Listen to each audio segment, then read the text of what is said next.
some microprocessors like 8085 are the first generation of embedded systems.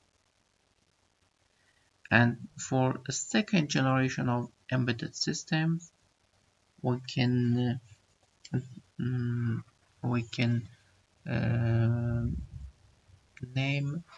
8-bit or 16-bit bits microcontrollers as the second generation of embedded systems. And for third generation of embedded systems, we can speak about ASIC design and ASIC chips. And for fourth generation of embedded systems that we are in this period of time, we can speak about system on chips. Then we have a classification that is based on the generation of embedded systems, but in this course we want to explain about some main factors of classification. The first one is the first classification is based on complexity. Complexity and performance. As you can see, we have three kinds of embedded systems: small scale, medium scale, and large scale. In small scale generation of embedded systems, the embedded systems built around low performance and low cost 8-bit or 16-bit microprocessors or microcontrollers. It is suitable for simple applications and where performance is not time critical. It may or may not contain operational systems.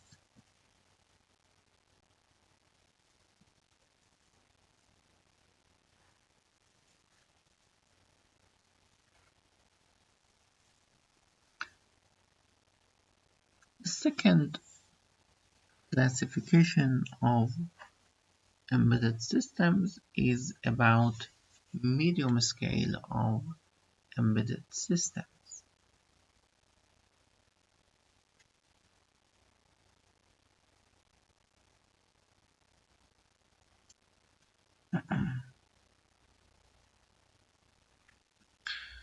Embedded systems built around medium performance, low cost, 16 or 16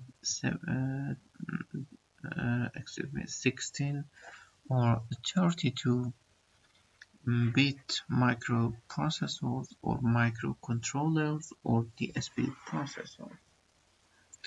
But these are slightly complex in hardware and firmware. It may contain GPOS, RTOS, and as you can see,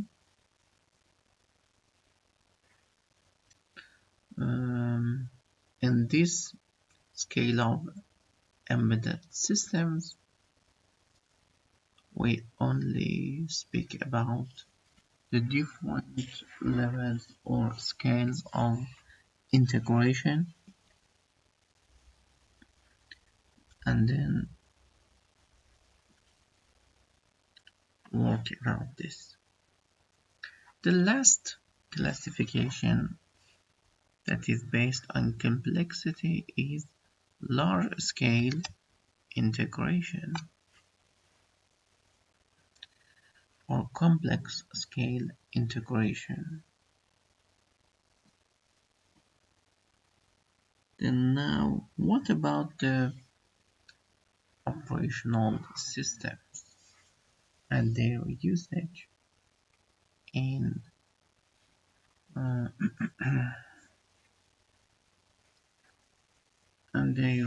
usage in different situations.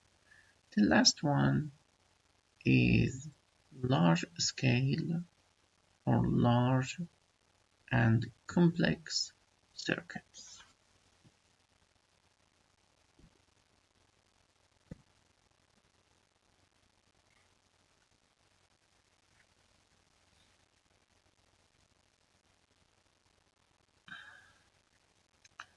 Okay,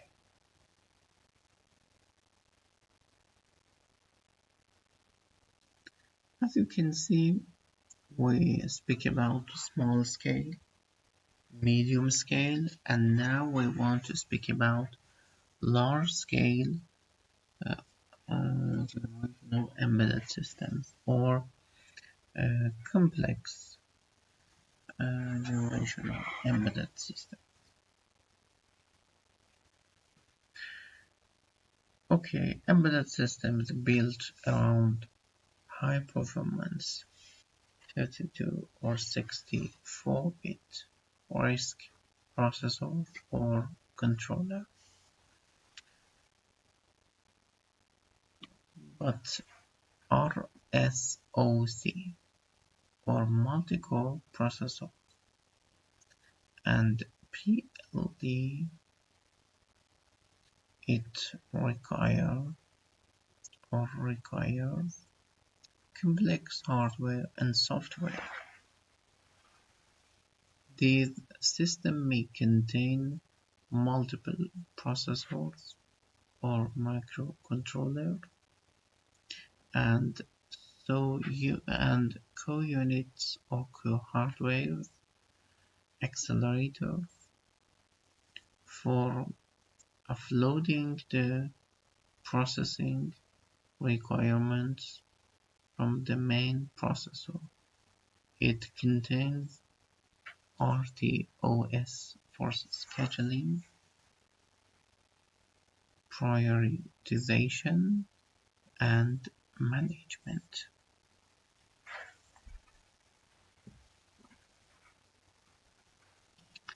And the other explanation about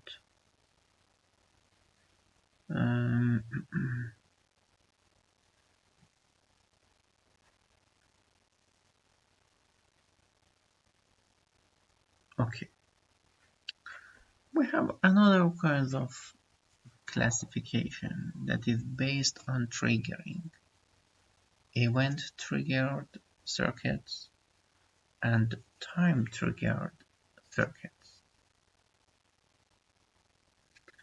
For event-triggered circuits, activates within the system and dynamic and depend upon occurrence of different events.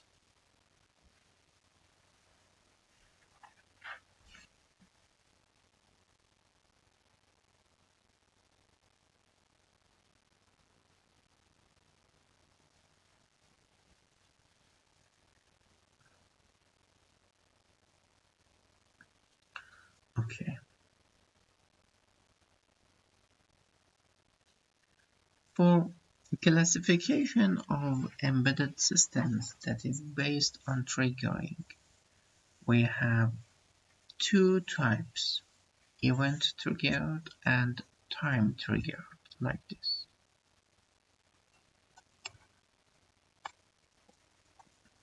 In event-triggered activities within the system, or tasks or runtimes and etc., are dynamic and depend upon occurrence of different events. And the other classification or the other item in this classification is time-triggered. Time-triggered. What about time-triggered activities within the system?